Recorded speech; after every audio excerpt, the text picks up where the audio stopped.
Bismillahirrahmanirrahim. Di sini saya akan menjelaskan tentang tugas saya, tugas ngoper, yaitu pada mata kuliah Telaah Materi Pendidikan Agama Islam Kontemporer.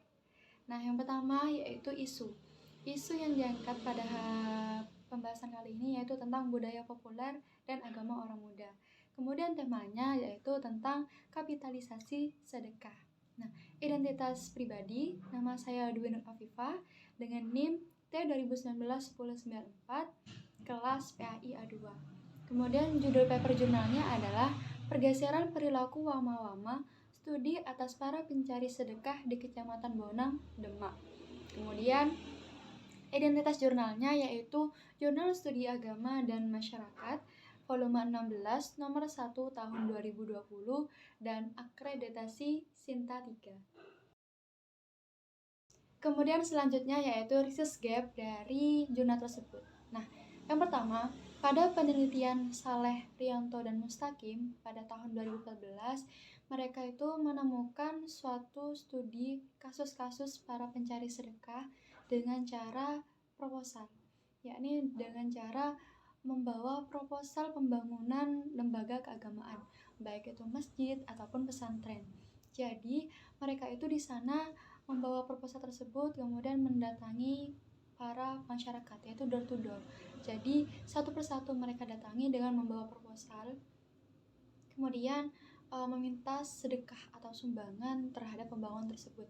Padahal sumbangan tersebut itu tidak sepenuhnya diberikan kepada pembangunan masjid ataupun pembangunan pesantren tersebut. Namun beberapa persen masuk kepada mereka, meskipun ada juga yang mereka berikan kepada pembangunan lembaga keagamaan.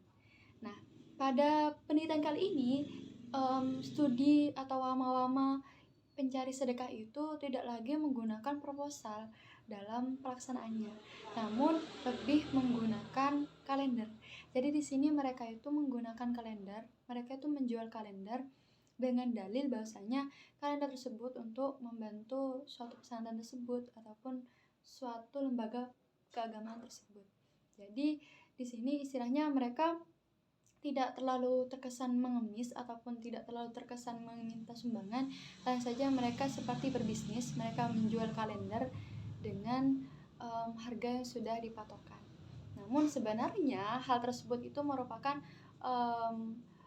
bungkus yang baru namun dengan isi yang lama. Sebenarnya uang yang mereka dapat itu tetap kepada mereka, namun memang ada beberapa persen yang memang disediakan kepada lembaga keagamaan, namun lebih banyak masuk kepada diri mereka. Nah, pada penelitian ini cara tersebut ataupun cara menjual kalender dianggap lebih elegan daripada membawa proposal. Karena kalau proposal itu masyarakat itu masih berpikir apakah ini penipuan ataukah ini jujur gitu.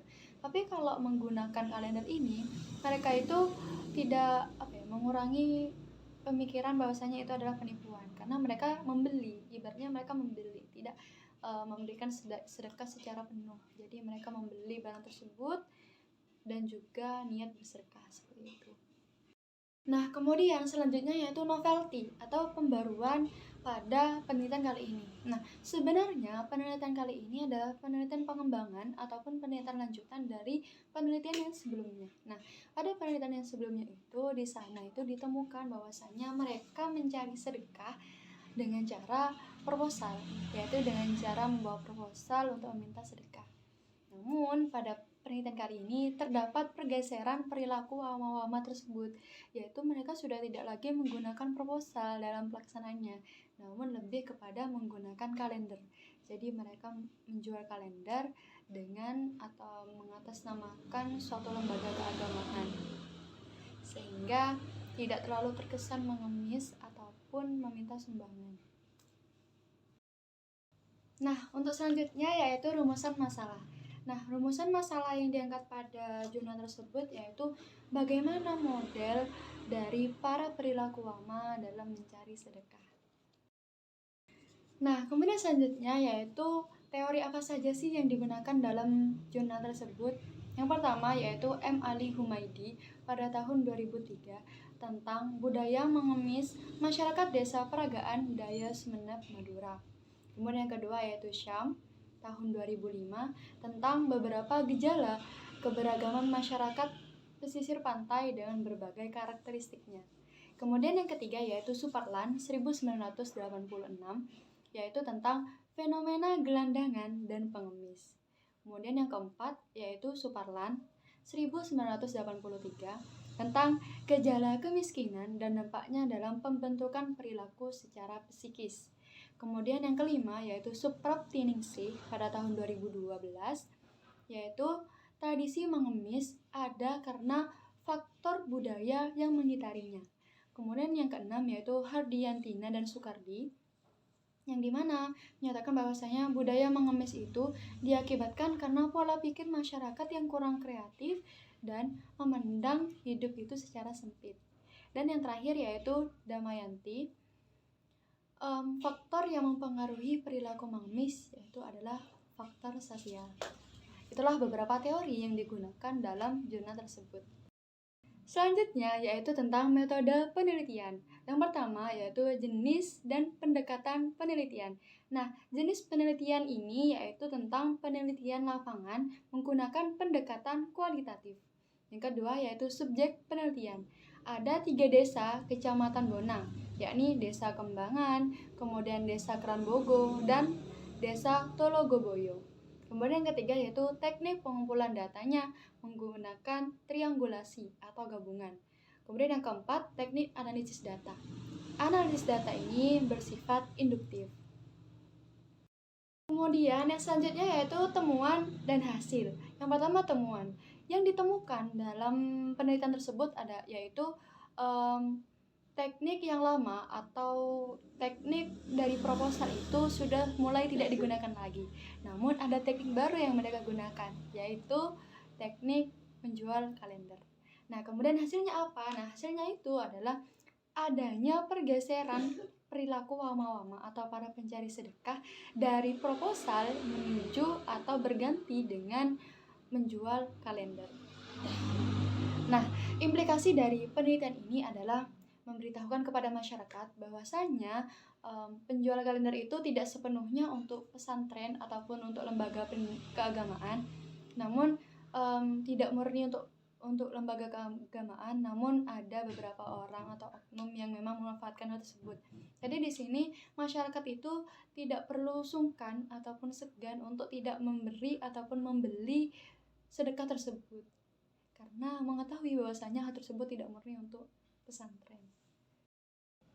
Kemudian selanjutnya yaitu tentang cerita pengalaman terkait jurnal tersebut. Nah, ada 3 pengalaman yang pernah saya temui di desa saya sendiri, tepatnya di Desa Panjilor, Kabupaten Situbondo, di mana waktu itu yang pertama terdapat satu mobil, di mana dalam mobil tersebut itu ada beberapa orang, baik perempuan ataupun laki-laki. Nah, keduanya itu sama-sama menggunakan pakaian muslim, dan pada mobil tersebut disuarakan musik-musik religi, entah itu sholawat ataupun musik religi yang lainnya. Kemudian turunlah perempuan dan para laki-laki itu, kebetulan mobilnya itu turun di depan rumah saya. Nah, setelah mereka turun, mereka itu masing-masing membawa kotak amal, yang dimana kotak amal tersebut menuju satu persatu rumah untuk meminta sedekah. Seperti itu. Itu yang pertama. Kemudian yang kedua, pernah juga didatangi seseorang. Beliaunya itu menggunakan pakaian muslim, beliaunya membawa proposal dan masuk bertamu, duduk di ruang tamu.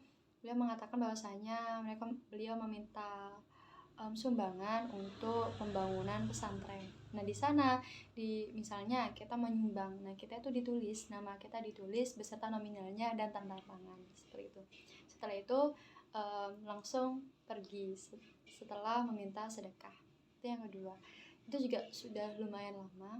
Dan yang terbaru baru saja mungkin sekitar sebulan atau 2 bulan yang lalu, tepatnya pada bulan Ramadan tahun 2021, di mana ada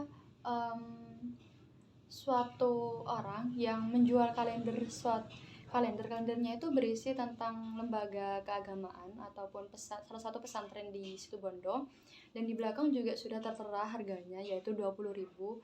Jadi beliaunya itu menjual kalender tersebut. yang bilangnya atau katanya itu untuk pesantren tersebut. Seperti itu. Itulah beberapa pengalaman saya terkait kapitalisasi sedekah yang pernah saya jumpai di desa saya. Itu saja yang dapat saya sampaikan.